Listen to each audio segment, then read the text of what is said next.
Covering the islands of the Bahamas, ZNS Network presents The Bahamas Tonight.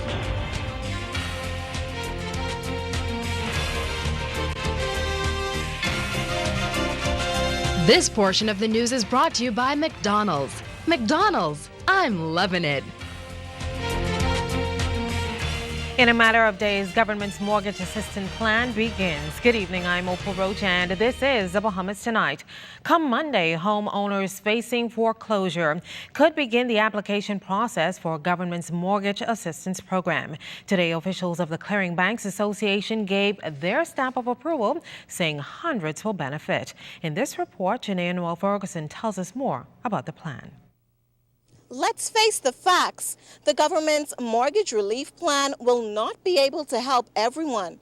But according to Nathaniel Benaby, chairman of the Clearing Banks Association, if the plan is able to help just one family, it will be deemed a success. With over 4,000 delinquent accounts totaling some 18.88% or $460 million of mortgages registered with the 7 banks that make up the CBA, government's plans will assist some 800 to 1,000 homeowners, putting a dent in the mortgage crisis. Once the number of accounts began to reduce, that's an improvement.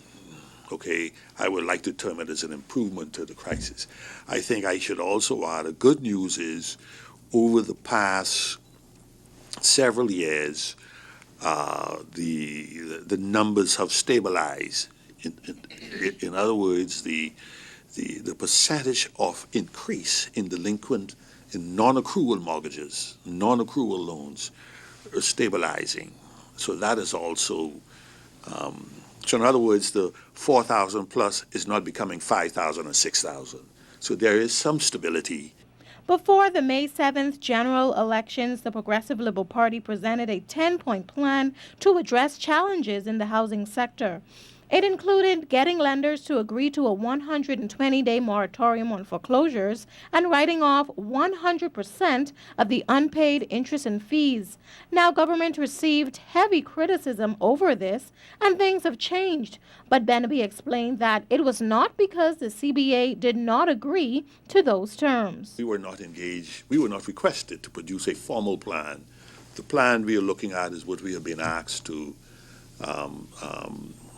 discuss and produce. And so CBA really cannot comment on what was in the public domain prior to the general elections. While many have said that the plan is no different from what banks are already doing, Benaby says that while the plan does not conflict with their lending practices, it splits the loan in two to establish a gap amount.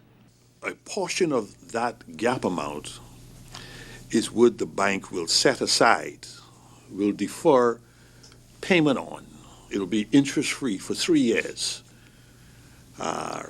so as to allow the borrower to pay on the serviceable amount, loan A, which is structured to suit their current financial position. Okay, that also helps them to redeem their credit rating, and it allows them to stay in their home. In the past, the banks have not done that. Meanwhile, Mr. Benaby said that divorce and separation played a major factor in mortgage delinquencies, and those applying will have an opportunity to appeal to a panel if their application is denied. The appeals panel is there to ensure that there is objectivity and transparency, and that no one is being advantaged or disadvantaged intentionally. Janae Noel Ferguson, ZNS News Network. In other news tonight, it's a vexing problem that's been around for some time, the long processing period at the Immigration Department. Well, today officials said it's something they want to change. Andrew Knowles tells us what measures are being implemented to modernize the application process. Thousands of applications are waiting to be processed, and on average, the Department of Immigration takes in about 200 more. The long processing time has sparked public outcry. Despite the department's website saying approvals should take about 3 to 4 weeks, officials say applications can take up to 3 months or longer before an approval is given. And that's something Immigration Minister Fred Mitchell is not pleased about. It is unfortunately a vexing problem. And we have been struggling ourselves with how to come to grips with this issue of the timing of the decisions on work permits, citizenship applications, and permanent resident applications. Once the actual application has been accurately completed and submitted, a board that includes the immigration minister makes the final decision on the permit. But Minister Mitchell assured the problem does not lie at the decision-making level.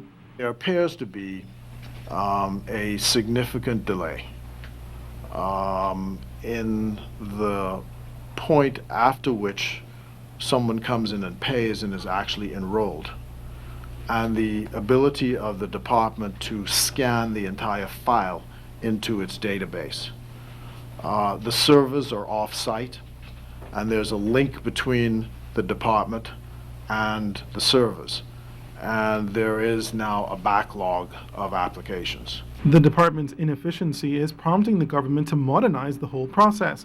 Director of Information Technology Joan Collins says a project is now in the works to move the application process for work permits online. It will drastically cut down a lot of the time you take to go through the process as is now.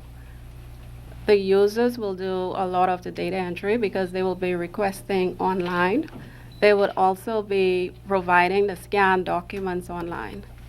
And immigration will be asking the business community to use this application instead of coming in with physical documents.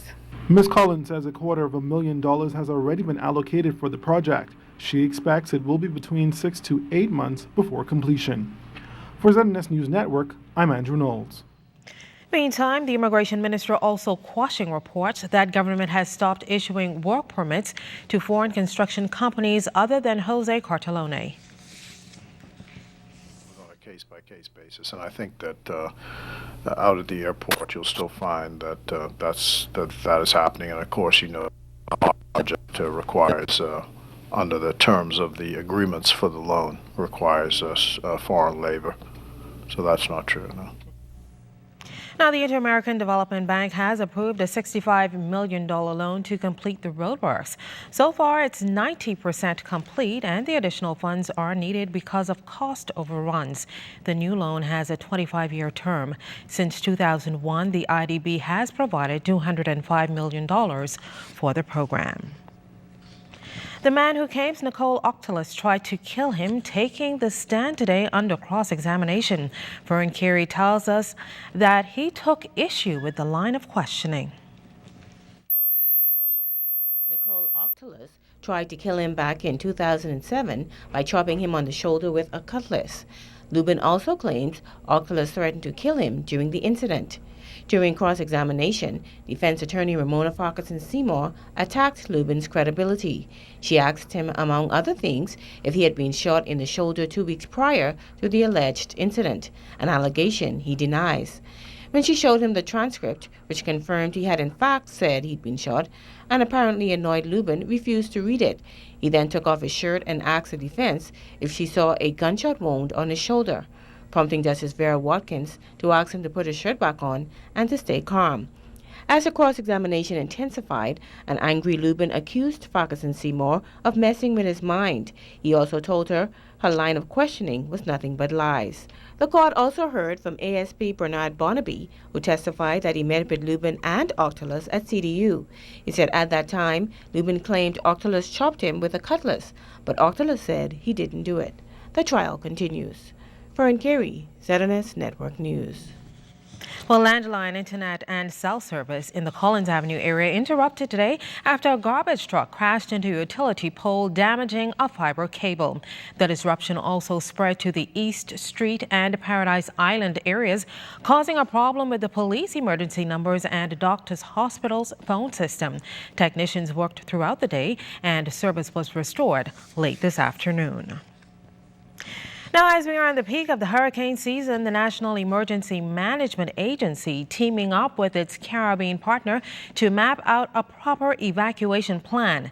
NEMA's director, Captain Stephen Russell, feels an evacuation policy is necessary for this region, especially as the Bahamas is in the hurricane belt.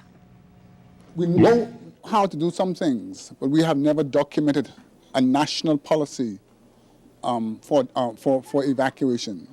The lady had Dawn French. She is the director of the National Emergency Management Organization, St. Lucia, but she has been contracted by SEDEMA, our parent disaster organization in the Caribbean, to come and have discussions with our key stakeholders. That's why we assembled here, to help us look at the scenarios that can impact the Bahamas and how we can develop a plan for, that we can adopt, say, to evacuate persons in the event that certain events occurs.